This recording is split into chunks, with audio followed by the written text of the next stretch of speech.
que eu vou partilhar com vocês está em Marcos, capítulo 14, versos de 1 a 9. Eu peço que você abra a sua Bíblia e depois de lido o texto, mantenha a Bíblia aberta, por favor.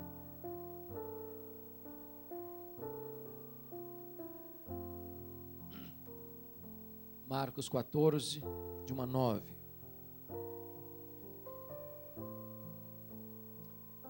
Se você trouxe na sua Bíblia ou na sua bolsa um papel e tem uma caneta, eu sugiro você anotar.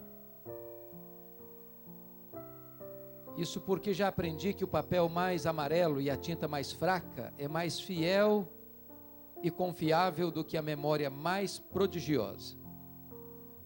Quando nós anotamos, nós retemos mais. Você pode recorrer a essas notas na próxima semana, no próximo mês, quem sabe no próximo ano. E aquilo que você ouviu e anotou virá à sua mente outra vez e aquecerá de novo o seu coração. Está escrito assim: dali a 2 dias era a Páscoa e a festa dos pães asmos. E os principais sacerdotes e os escribas procuravam como prenderiam Jesus à traição e o matariam. Pois diziam: não durante a festa, para que não haja tumulto entre o povo. Estando Jesus em Betânia, reclinado à mesa, em casa de Simão o leproso, veio uma mulher trazendo um vaso de alabastro, com preciosíssimo perfume de nardo puro. E quebrando o alabastro, derramou o bálsamo sobre a cabeça de Jesus. Indignaram-se alguns entre si, diziam: para que este desperdício de bálsamo? Porque este perfume poderia ser vendido por mais de 300 denários e dar-se aos pobres. E murmuravam contra ela. Mas Jesus disse: deixai-a, porque a molestais. Ela praticou boa ação para comigo. Porque os pobres sempre os tendes convosco, e quando quiserdes podeis fazer-lhes bem, mas a mim nem sempre me tendes. Ela fez o que pôde. Antecipou-se a ungir-me para a sepultura. Em verdade vos digo, onde for pregado em todo o mundo o evangelho, será também contado o que ela fez, para a memória sua. Amém?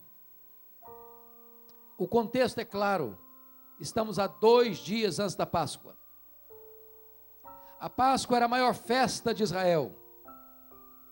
Quando se olhava para o passado, poderia se ver a libertação de uma amarga e terrível escravidão. A Páscoa simbolizava essa libertação. Quando se olhava para frente, a Páscoa apontava para a cruz, onde Jesus quebrou nossas cadeias, onde Ele abriu esta grande porta de ferro e nos libertou com o seu sangue. A Páscoa era a alegria dos judeus e era o terror dos romanos. Isso porque na Páscoa a população de Jerusalém quintuplicava. E os romanos tinham medo de uma rebelião. Tanto é fato que na Páscoa, o quartel-general de Roma, que ficava em Cesareia Marítima, se mudava para Jerusalém. O palácio do governador se transferia para Jerusalém. O aparato militar de Roma se transferia para Jerusalém. E diz a Bíblia, o texto de Mateus 26, que na casa ou no palácio do sumo sacerdote, os principais sacerdotes e os anciãos se mancomunam para urdirem um plano para prenderem Jesus à traição e matá-lo depois da festa. Mas curiosamente os textos paralelos a este, sobretudo Mateus 26, nos informa que não são esses homens que estão com as rédeas da história nas mãos, porque foi o próprio Jesus que alertaram os seus discípulos 2 dias antes da Páscoa, que ele seria preso e crucificado para ressuscitar ao 3º dia. De tal maneira que quando os homens pensam que eles estão no controle, eles estão apenas cumprindo o propósito soberano e eterno de Deus. Mas irmãos queridos, enquanto a liderança máxima de Israel tramava a prisão e a morte de Jesus, diz o texto que uma família em Betânia prepara uma ceia para Jesus, um jantar para Jesus, uma festa para Jesus. Jesus provoca essas reações adversas, amado por uns, odiado por outros. acolhido por uns, escorraçado por outros, desejado por uns e repudiado por outros. Você e eu estamos aqui porque nós amamos a Jesus. Você e eu viemos aqui porque Jesus é o centro deste culto, porque Ele é a razão deste culto, e é para a glória dEle que nós nos reunimos aqui nesta noite. Mas é curioso que este jantar acontece na casa de um homem chamado Simão, o leproso. Esse homem tem um apelido, esse homem tem um epíteto, esse homem tem um adjetivo, esse homem tem uma marca. Ele é Simão, o leproso. Eu não sei quem é esse homem. A Bíblia não diz. Eu não sei se é o pai de Marta, Maria e Lázaro, porque a família de Betânia está presente nessa ceia. Eu não sei se é o marido de Marta. Eu não sei se é um amigo da família. Só sei o nome dele. É Simão, o leproso. A pergunta que eu faço a vocês nesta noite é esta: este homem ainda era leproso? E a resposta categórica e insofismável é claro que não. Porque se o fosse, ele não poderia ficar em casa. Se o fosse, ele não poderia receber ninguém na família dele. Se o fosse, teria que estar num leprosário. Mas se ele não era leproso, por que o evangelista registra que o jantar aconteceu na casa de Simão, o leproso? Para nos alertar sobre um grande perigo, o perigo de rotular as pessoas. O perigo de carimbar gente, o perigo de impor uma marca nas pessoas, o perigo de colocar uma tatuagem existencial na alma das pessoas. E nós temos essa mania de rotular gente, e de repente o rótulo não serve mais. Houve uma mudança, houve uma transformação, houve uma conversão, houve uma profunda manifestação da graça de Deus, trazendo cura, trazendo libertação, trazendo salvação, mas o rótulo fica. O rótulo fica. É Simão o leproso, mesmo que tenha sido curado já. Mas nessa ceia, quem se destaca é uma mulher. Aqui nesse texto, essa mulher é incógnita, ela não tem nome. No texto paralelo de Mateus 26, essa mulher também é desconhecida, mas no texto paralelo de João 12, essa mulher é Maria, irmã de Marta e de Lázaro. Essa mulher só aparece 3 vezes na Bíblia, e nas 3 vezes que ela aparece, ela está aos pés de Jesus.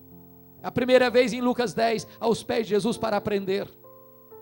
A segunda vez em João 11, aos pés de Jesus para chorar. A terceira vez é aqui, aos pés de Jesus para agradecer. Agradecer o quê? Muito provavelmente a ressurreição de seu irmão Lázaro. E há um registro na Bíblia que diz, está escrito lá em João capítulo 11, que Jesus só vai a Betânia no 4º dia que Lázaro estava sepultado. E a pergunta é por quê? Jesus poderia ter impedido que Lázaro morresse. Aliás, os judeus chegaram a dizer isso, lá em João 11. Porque o amava, por que não impediu que ele morresse? Jesus poderia ter chegado imediatamente após a morte.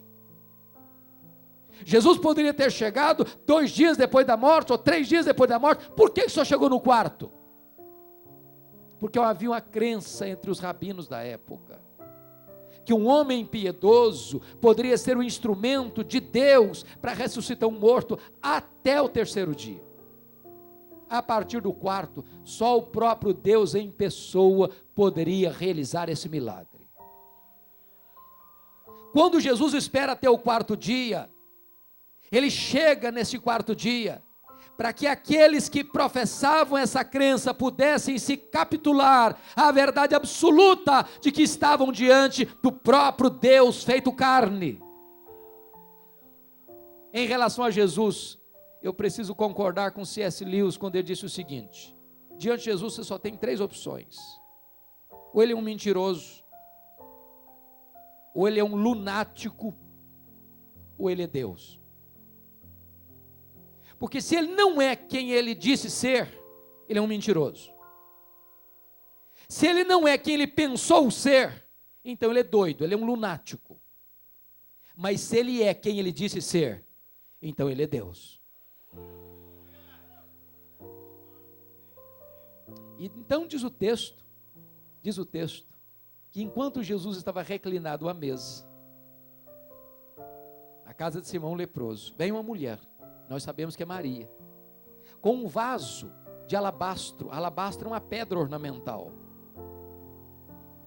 com um perfume preciosíssimo. Notem o grau superlativo, preciosíssimo. Diz Mateus 26 que o vaso estava cheio. Diz João capítulo 12 que tinha uma libra de perfume, quase meio quilo de perfume.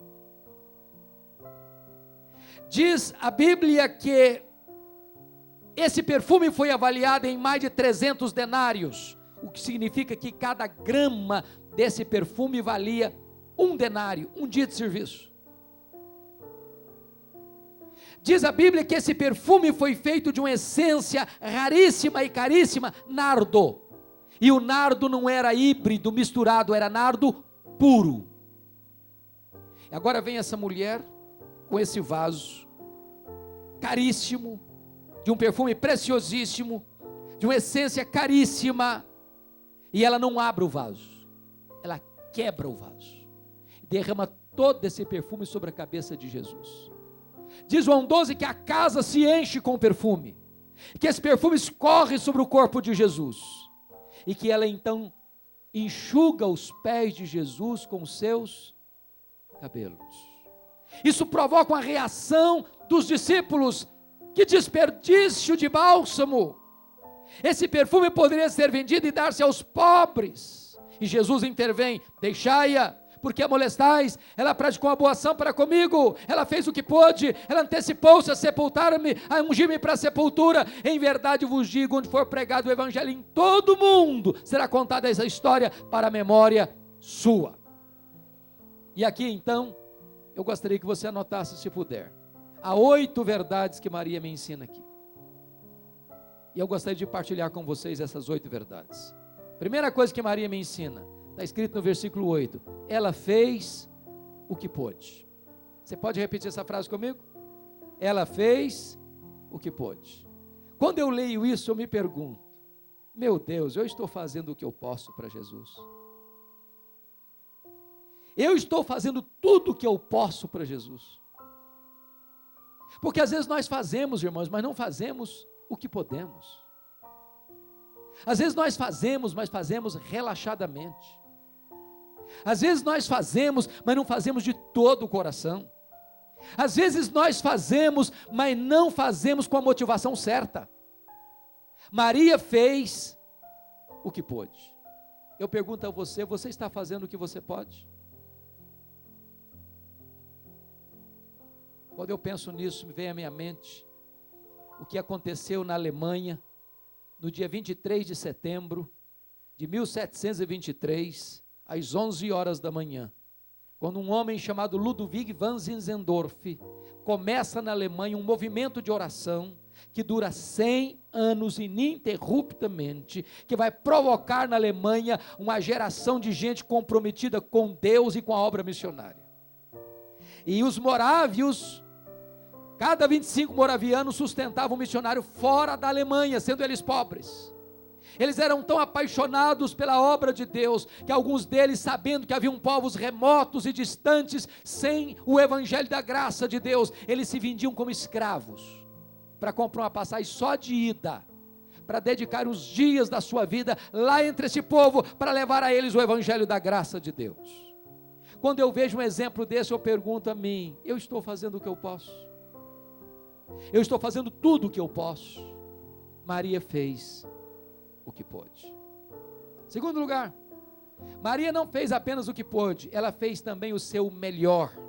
Veja o verso 3 comigo, está escrito aí: veio uma mulher, trazendo um vaso de alabastro, com um preciosíssimo perfume de nardo puro, e quebrando o alabastro, derramou o bálsamo sobre a cabeça de Jesus. Vamos entender uma coisa, irmãos: essa essência, chamada nardo, não era produzida em Israel. Essa essência era raríssima, só encontrado nas montanhas do Himalaia, de um arbusto seco que era moído e transportado em lombos de camelos. Não se encontrava esse perfume numa loja de perfumaria. Esse perfume era comprado gota a gota, grama a grama e acondicionado num vaso de pedra. Se o perfume foi avaliado em mais de 300 denários e se tinha uma libra de perfume, significa que cada grama desse perfume valia um denário, e um denário era o salário de um trabalhador durante o dia. Agora pensem comigo, esse vaso de pedra contém um perfume preciosíssimo que vale um ano de trabalho. E agora anotem isso, ela não abre o vaso, ela quebra o vaso. Sabe por que ela quebra o vaso?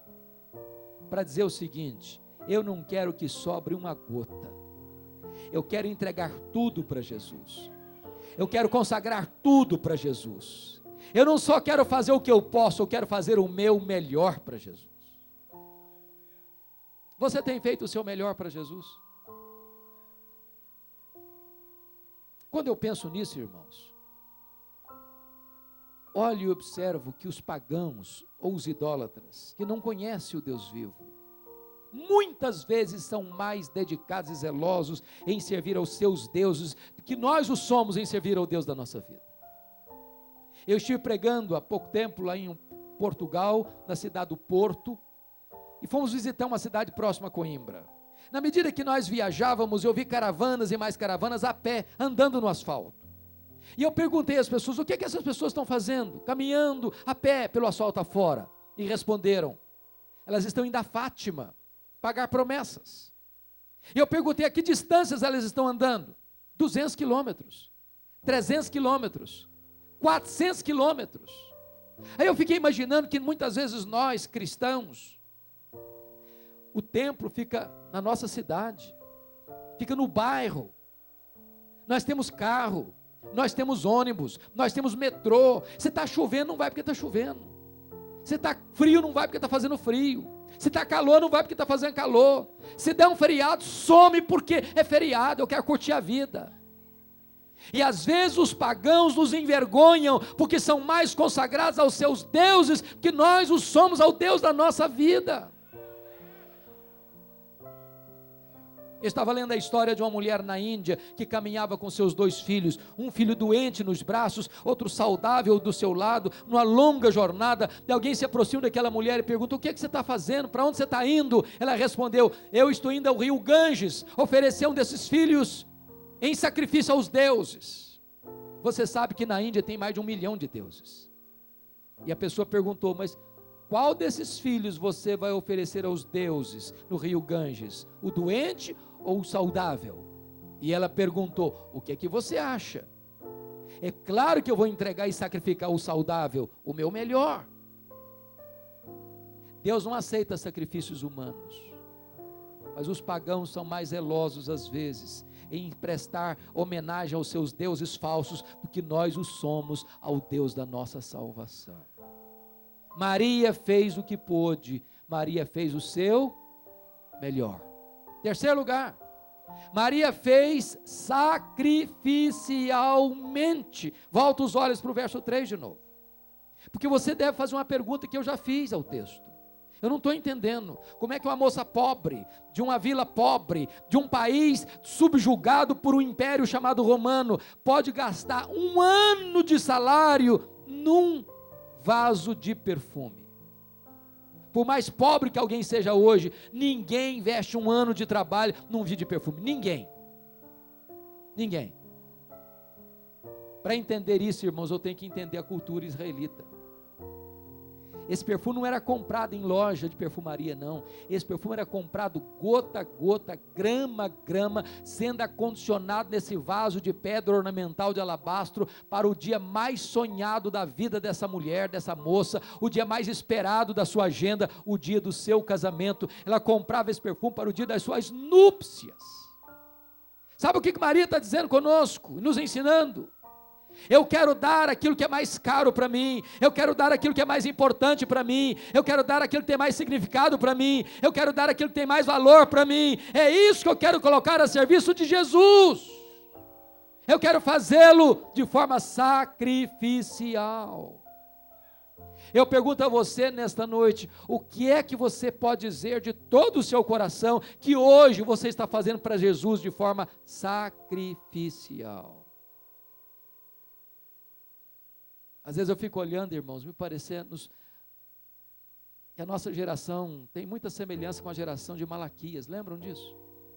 Na época de Malaquias, a religião estava em decadência, o culto estava em decadência, as ofertas a Deus em decadência, os sacerdotes em decadência, e diz a Bíblia lá no livro de Malaquias, que um animal era ferido por uma besta fera no campo, dilacerada lá, e o povo falava, vamos dar para Deus, vai morrer mesmo, para Deus qualquer coisa serve. Não dê sobra para Deus, faça o seu melhor, faça de forma sacrificial, faça o que você pode. Quarto lugar, Maria fez o que pôde, Maria fez o seu melhor, Maria fez de forma sacrificial, Maria fez em quarto lugar, apesar das críticas. Veja comigo os versos 4 a 6. Irmãos, eu nunca vi ninguém fazendo nada relevante para o reino de Deus sem enfrentar críticas. Quem tem medo de críticas não faz nada relevante para a obra de Deus. Nada. Paulo chegou a dizer, se eu fosse agradar a homens, nem servo de Cristo eu seria mais. Às vezes até no culto, sabe, irmãos, a gente tem essa preocupação. Você está num momento inspirativo, como nós tivemos agora há pouco, louvando a Deus. E aí você quer ter uma demonstração espontânea de adoração, você fica com medo. O que o irmão do lado vai pensar? Se as lágrimas rolarem, vai pensar que eu sou emocionalista piegas. Aí você se retranca, aí você se congela por dentro. Porque você está com mais medo do que o outro vai falar de você, ou pensar de você, do que expressar o seu melhor de forma tão espontânea para Deus. Notem com vocês no texto que Maria enfrentou três críticas severas. A primeira delas está no versículo 4, diz o texto aí, o seguinte, no versículo 4, indignaram-se alguns entre si, diziam, para que esse desperdício de bálsamo? Quem são esses aí, alguns? Quem são esses? É só ler o texto paralelo de Mateus 26, são os discípulos, a liderança da igreja, aqueles que deveriam estar felizes com ela, ou imitando a ela, estão indignados contra ela. O que é indignação? É raiva. Estão com raiva, a liderança da igreja está com raiva dessa mulher, e estão dizendo o seguinte, você está desperdiçando. O problema deles não era o valor da oferta, era para quem estava sendo dada a oferta. Se fosse para os pobres estava tudo bem, mas para Jesus é desperdício. Segunda crítica que fizeram para ela, está no versículo 5, porque este perfume poderia ser vendido por mais de 300 denários e dar-se aos pobres, e murmuravam contra ela. Quem avalia o valor do perfume é Judas Iscariotes, o tesoureiro do grupo, e ele queria embolsar essa grana. É por isso que ele sai dessa cerimônia para vender Jesus por 30 moedas de prata para os sacerdotes. E diz o texto que a segunda crítica agora não é indignação não, agora é murmuração. Você sabe o que é murmuração? Aquele negócio que fermenta o ambiente, que azeda a alma, que torna o ambiente hostil. Mas eles não estão murmurando não, eles estão murmurando contra ela. Você já foi vítima de murmuração? Terceira crítica que fizeram a ela, olha o versículo 6, mas Jesus disse, deixai-a, porque a molestais, ela praticou boa ação para comigo. A terceira é molestação. Irmãos, molestação é uma palavra pesada hoje, dá até cadeia, molestar. Indignação, murmuração, molestação. Mas sabe o que ela faz? Ela faz apesar das críticas. Meu irmão, em nome de Jesus, se alguém está indignado contra você, continue fazendo a obra de Deus. Se alguém está murmurando contra você, continue fazendo a obra de Deus. Se alguém está molestando você, continue fazendo a obra de Deus. Faça o seu melhor, faça o que você pode, faça de forma sacrificial, mas faça também apesar das críticas. Quinto lugar, vamos recordar os 4 primeiros? Ela fez o que pôde, ela fez seu melhor, ela fez sacrificialmente, ela fez apesar das críticas. Quinto lugar, ela fez só para agradar a Jesus. Diz os evangelistas que ela enxugou os pés de Jesus com seus cabelos. Isso na nossa cultura não quer dizer nada, mas na cultura israelita que significava muita coisa. Sabe por quê? Porque dentro da cultura israelita, uma mulher não podia soltar os cabelos em público. Isso era a mesma coisa de botar a sua reputação em jogo. Era um escândalo. Agora preste atenção nisso. Não dá para você amar a Jesus de forma pródiga. Não dá para você expressar a sua adoração e a sua gratidão a Jesus de maneira intensa e profunda, ficando engessado por determinados protocolos sociais. É preciso romper algumas barreiras culturais, irmãos. Essa mulher não está preocupada se o gesto dela vai chocar as pessoas, ela não está preocupada se ela vai ganhar críticas pela sua atitude, ela só tem uma preocupação, é agradar a Jesus. Às vezes, irmãos, na igreja tem que agradar muita gente, tem que agradar aquele membro fundador da igreja, sabe? Ele lançou a pedra fundamental, conhece cada tijolo das paredes, tem que agradar, porque se desagradece, irmão, você está encrencado. Mas tem que agradar aquela família mais tradicional da igreja, porque ela chegou primeiro, entendeu? Se desagradar essa família, você está também muito encrencado. Mas você tem que agradar também aquele irmão que tem o dízimo mais robusto da igreja, porque se ele ficar desagradado, ele vai embora da igreja, e a economia da igreja começa a complicar. Mas tem que agradar também a nossa denominação, porque se não agradar a denominação também você está encrencado. Mas tem que agradar o grupo tal da igreja, porque se desagradar o grupo tal da igreja, também você está encrencado. E agrada um, e agrada outro, e agrada um, e agrada outro, e às vezes nós perdemos o foco, que nós precisamos agradar só a Jesus. E eu não estou dizendo com isso que eu tenho que desagradar as pessoas para agradar a Jesus, não. O que eu estou dizendo, queridos, que o nosso vetor, a diretriz da nossa alma é agradar só a Jesus. Ainda que debaixo de críticas, só a Jesus. Sexto lugar, vamos recordar os 5 primeiros? Ela fez o que pôde, ela fez seu melhor, ela fez sacrificialmente, ela fez apesar das críticas, ela fez só para agradar a Jesus. Sexto, ela fez a pessoa certa. Olha comigo os versos 6 e 7. Mas Jesus disse: deixai-a, porque a molestais? Ela praticou boa ação para comigo, porque os pobres sempre os tendes convosco, e quando quiserdes podeis fazer-lhes bem, mas a mim nem sempre me tendes. E aí eu pergunto a vocês, será que Jesus está aqui dizendo que os pobres não merecem atenção? Será que Jesus está ensinando que os pobres não devam ter espaço e prioridade na nossa agenda? Será que Jesus está ensinando aqui que nós podemos deixar os pobres para depois? Não, não é isso que ele está ensinando.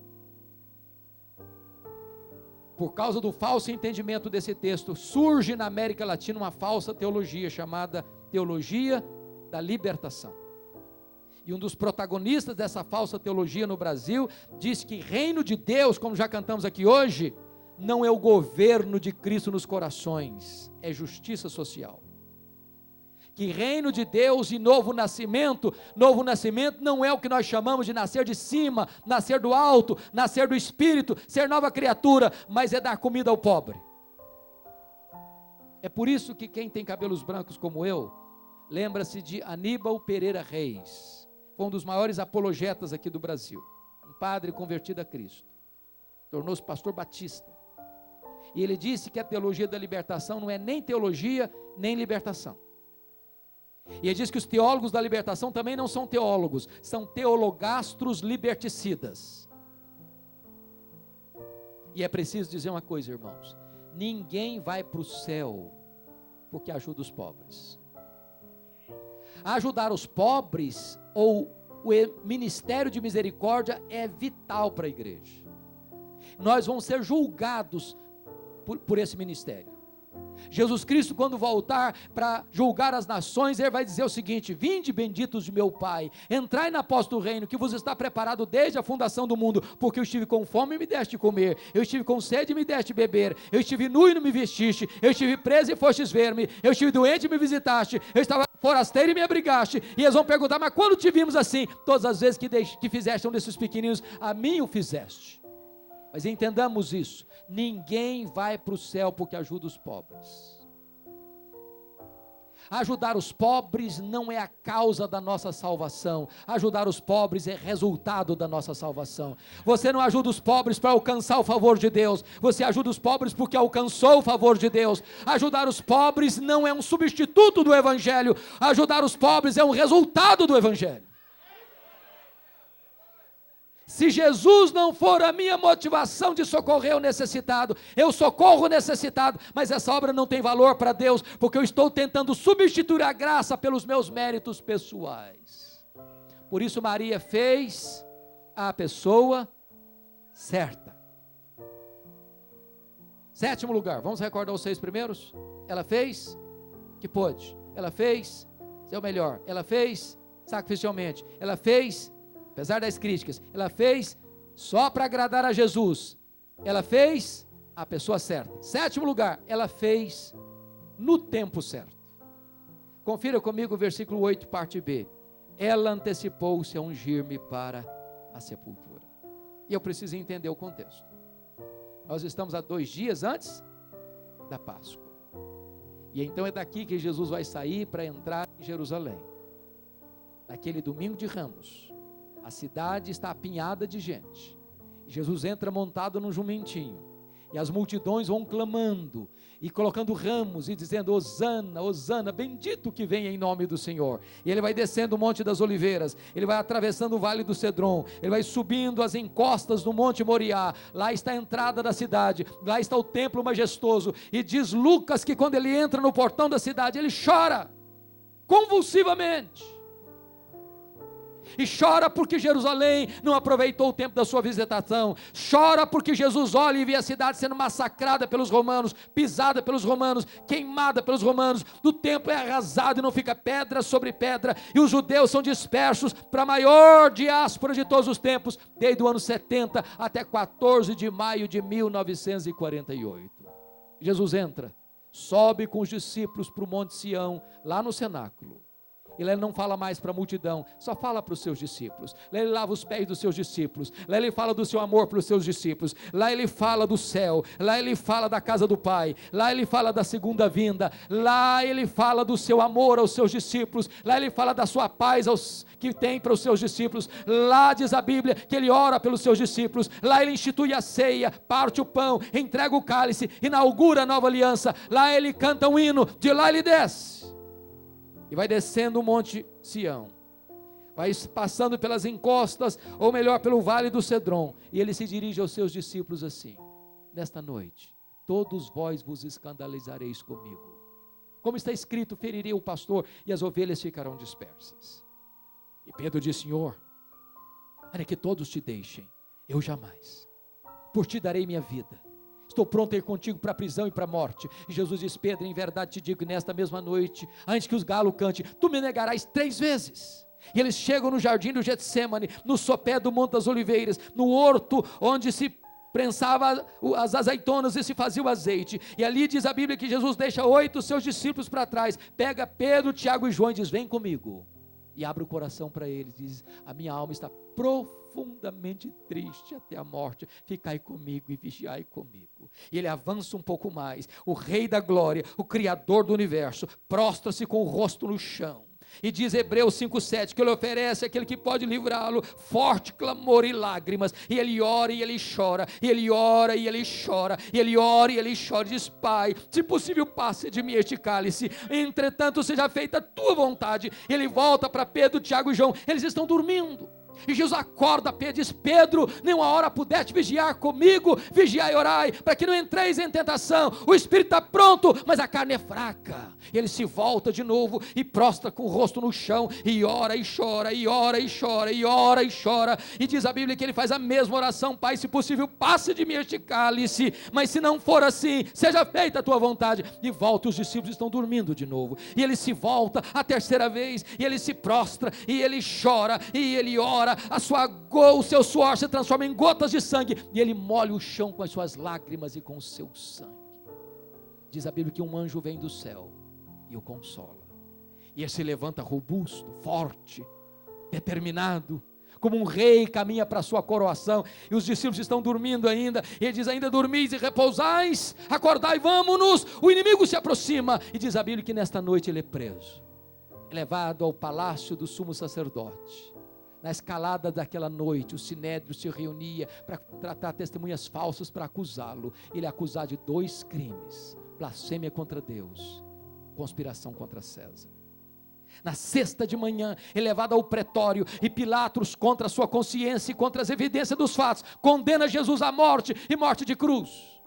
Naquela sexta de manhã, o Filho de Deus sai carregando aquele lenho maldito debaixo das vaias e apupos de uma multidão sangue sedenta e tresloucada. Às 9 horas da manhã, o Filho de Deus é extendido naquele leito vertical da morte, suspenso entre a terra e os céus.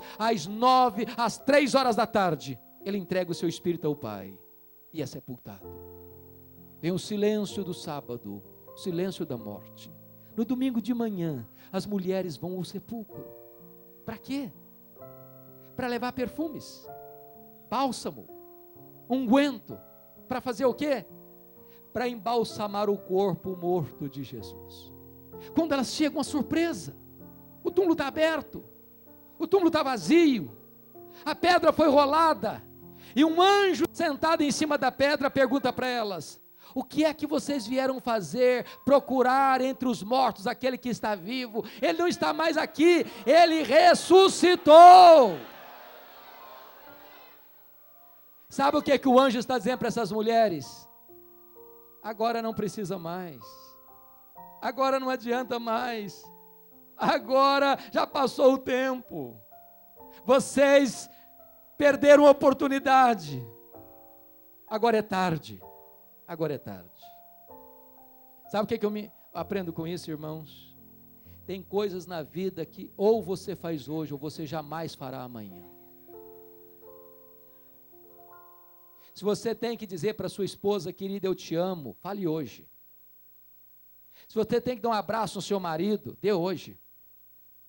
Se você tem que pegar o seu filho adolescente no colo e dar um beijo nele, dar um abraço nele, diz: filho, eu te amo, você, filha, é importante para mim, faça isso hoje. Porque tem pai crente que ama os filhos, mas nunca pegaram os filhos no colo, nunca deram um beijo nos filhos. Se você tem que dizer para o seu pastor: eu te amo, fale isso hoje.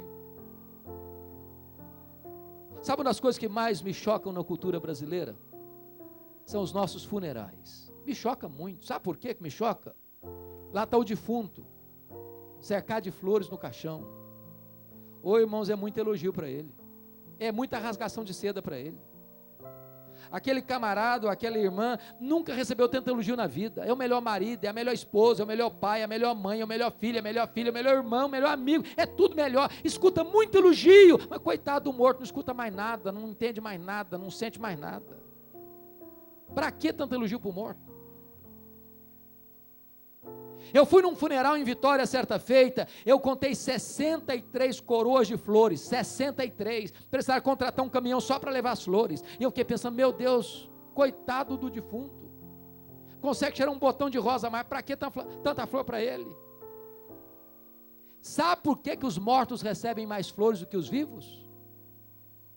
Porque a voz do remorso é maior do que a voz da gratidão.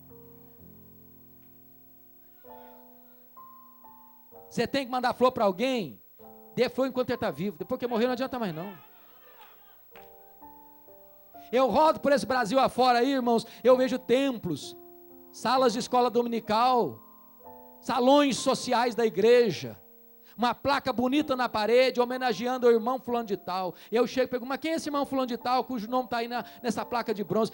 Foi uma muito importante da nossa igreja, que morreu há 10 anos. Mas não adianta mais, irmão, para que botar uma placa de bronze para um cara que morreu há 10 anos? Ele não vai ficar emocionado com isso não, ele não vai ficar feliz com isso não. Se você tem que homenagear alguém, homenageie em vida, faça enquanto é tempo.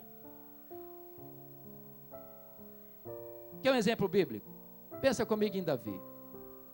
Sabe quanto tempo Davi ficou brigado, magoado com o filho dele, Absalão? 11 anos. 11 anos. O pai perseguindo o filho. O filho teve que buscar asilo político fora de Israel. Com muita esforço, muito esforço de Joabe, o Absalão pôde voltar para Jerusalém, mas o Davi mandou um recado para ele: pode voltar sim, mas eu não quero ver a cara dele não. Ele pode voltar, mas ele não pode ver minha cara. Ele pode voltar, mas eu não quero papo com ele. Já pensou o que é um filho escutar um negócio desse do pai? Passaram-se 7 anos. Um dia Absalão mandou um recado para o pai dele através de Joabe: vai lá, Joabe, fala para o meu pai o seguinte: se ele tem alguma coisa contra mim, que ele me mate, mas fale comigo. Eu não aguento ficar longe do meu pai, eu não aguento esse silêncio do meu pai, eu não aguento essa mágoa do meu pai, eu não aguento ficar longe dos braços do meu pai. Sabe o que Davi fez com ele? Recebeu no palácio depois de 7 anos, deu um beijo no rosto dele e não falou uma palavra para ele depois de 7 anos. Sabe o que aconteceu? O Absalão saiu dali e foi furtar o coração do povo nas barbas do pai, na porta do palácio. Agora pense comigo uma coisa, irmãos: Davi era um guerreiro, era um estadista, era um político hábil, ele cheirava a conspiração em qualquer lugar, mas ficaram mais 4 anos, o Davi não foi lá para confrontar o Joabe. Sabe por que o Absalão estava fazendo isso? Para chamar a atenção do pai, para ver se o pai fosse lá para confrontá-lo, para brigar com ele, para começar uma conversa e um acerto de contas. Mais 4 anos em silêncio, 11 anos, depois de 11 anos, sabe o que aconteceu? Absalão não quer mais o perdão do pai, não quer mais se reconciliar com o pai, Absalão quer matar o pai, Absalão quer o trono do pai. E Davi tem que travar a sua mais amarga guerra de toda a sua história contra o seu próprio filho. Ganhar a guerra é matar o filho, perder a guerra é ser morto pelo filho, qualquer resultado é derrota. E nessa batalha Absalão morre. E o Davi, que passou 11 anos em silêncio, magoado, começa a chorar e desabotou a alma, derramando torrentes, catadupas de declarações de amor. Ah, Absalão, meu filho Absalão, quem me dera ter dado a minha vida por ti. Tarde, Davi, muito tarde, o menino está no caixão, agora não adianta mais. Se você tem que falar para o seu filho: eu te amo, fale hoje. Se você tem que abençoar alguém, abençoe hoje. Se você tem que encorajar alguém, encoraje hoje. Se você tem que fazer alguma coisa por alguém, faça hoje, enquanto é tempo. Mas eu termino, 8º e último lugar. Vamos recordar os 7 primeiros? Ela fez que pôde, ela fez seu melhor, ela fez sacrificialmente, ela fez, apesar das críticas, ela fez só para agradar Jesus, ela fez a pessoa certa, ela fez no tempo certo. Em 8º lugar, ela fez com reflexos para a eternidade. Olha comigo o versículo 9. Em verdade vos digo, onde for pregado em todo o mundo o evangelho, será também contado o que ela fez para a memória sua. Agora pense comigo, irmãos, que o que Maria fez no recôndito de uma humilde casa em Betânia, agora é reverberado dos outeiros da história e pregado nos ouvidos do mundo. O que você e eu estamos fazendo hoje, que vai impactar as futuras gerações? Eu não sei se vocês pensam sobre isso, eu de vez em quando eu penso. Se Jesus não voltar antes, daqui a 50 anos, que nós já estivermos sepultados, será que alguém vai se lembrar de nós? Deixa eu fazer uma perguntinha para você. Que frase vai resumir sua vida? Que vai estar escrito numa tábua de mármore branco? Que vai ficar em cima da sua sepultura como lápide? Que quando alguém passar por lá, espanar a poeira e ler aquela frase, o coração é tocar e dizer: esse homem, essa mulher andou com Deus, esse homem, essa mulher inspirou as futuras gerações a conhecer a Deus. Deixa eu mudar a figura. Se Jesus não voltar antes, 50 anos depois que você partir, lá visitando um álbum antigo de família, uma criança botar o dedo em cima da sua foto e perguntar: mas quem foi esse aqui? Quem foi essa aqui? E quem está segurando a criança no colo começar a chorar, dizer: esse aqui, essa aqui, foi um homem de Deus, foi uma mulher de Deus, que ensinou a nossa geração a conhecer a Jesus e a andar com Ele. Nós precisamos investir nas futuras gerações, irmãos. Nós precisamos. E eu quero encerrar a mensagem de hoje trazendo 2 exemplos. Um negativo e um positivo. O negativo eu tiro da Bíblia. Todos vocês já pregaram certamente sobre o rei Ezequias. Ezequias foi um homem de Deus. Começou a reinar com 25 anos. Reinou 29 anos. Morreu com 54 anos. Com 39 anos de idade, diz a Bíblia que no auge do seu governo, ele enfrenta 2 problemas. O cerco da Síria e uma doença mortal. E Deus mandou o profeta Isaías na casa dele para dizer o seguinte: ponha em ordem a tua casa, porque morrerás e não viverás. Sobrou apenas uma parede para o rei, e para a parede ele se voltou, e orou e chorou abundantemente, e Deus ouviu e respondeu imediatamente. Mandou o profeta de volta à casa dele e disse: olha, Deus ouviu a sua oração, Deus viu suas lágrimas, Deus vai libertar você do rei da Síria, Deus vai curar a sua enfermidade, e no 3º dia você vai subir à casa de Deus. Deus interferiu no sistema do universo para atender a oração dele. Fez regredir a sombra do relógio de Acais 10 graus. O milagre foi tão grande, irmãos, que reverberou para fora de Israel. Chegou lá na longínqua Babilônia, e o rei da Babilônia, ao ouvir o relato do milagre, fez uma carta, mandou um presente, mandou uma comitiva visitar Ezequias, para congratular-se com ele, da sua grande vitória, do milagre de Deus na sua vida. Sabe o que Ezequias fez? O que ele fez? Recebeu a comitiva, abriu o palácio, mostrou seus tesouros, mostrou suas armas, mostrou seu exército, mostrou sua riqueza, mostrou seu poder, mostrou sua grandeza, mostrou sua majestade, e não deu glória ao nome de Deus. Diz a Bíblia que ele não correspondeu ao milagre que Deus fez na vida dele, que ele foi mal aos olhos do Senhor. Aí Deus manda o profeta Isaías de novo lá.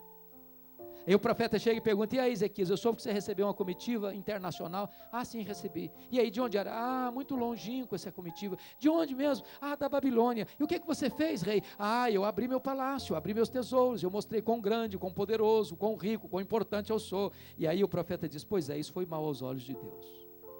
Sabe o que vai acontecer, Ezequias?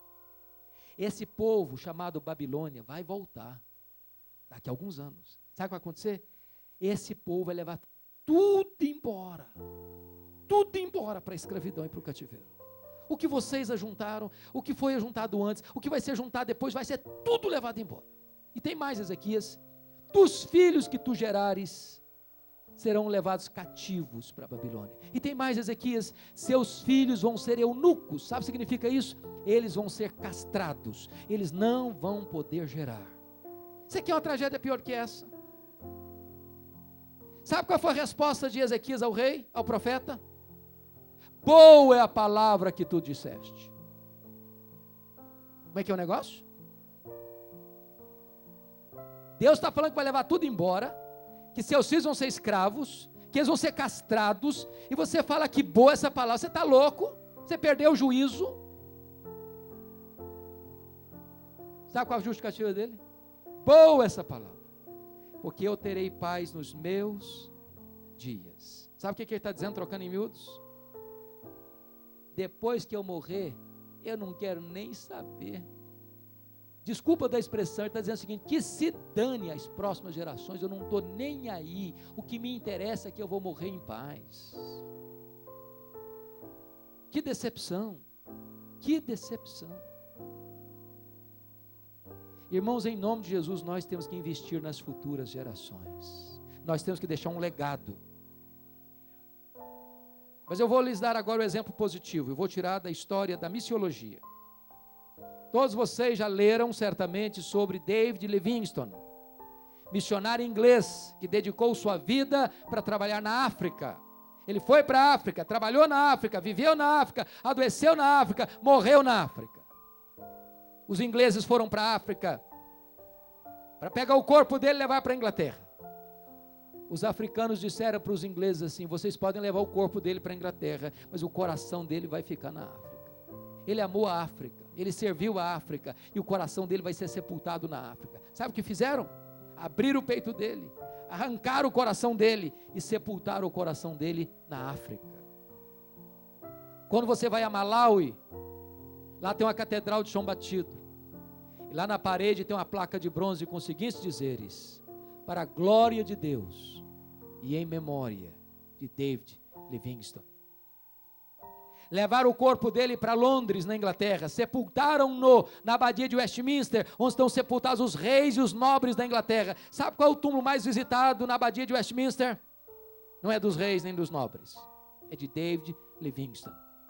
E lá tem uma placa de bronze na parede, para a glória de Deus e em memória de David Livingstone. Que Deus nos ajude a vivermos para a glória de Deus. Que Deus nos ajude a deixar um legado, para que as futuras gerações possam perceber que um dia nós andamos com Deus, e deixamos os rastros e a marca de um povo que conheceu a Deus e tornou conhecido.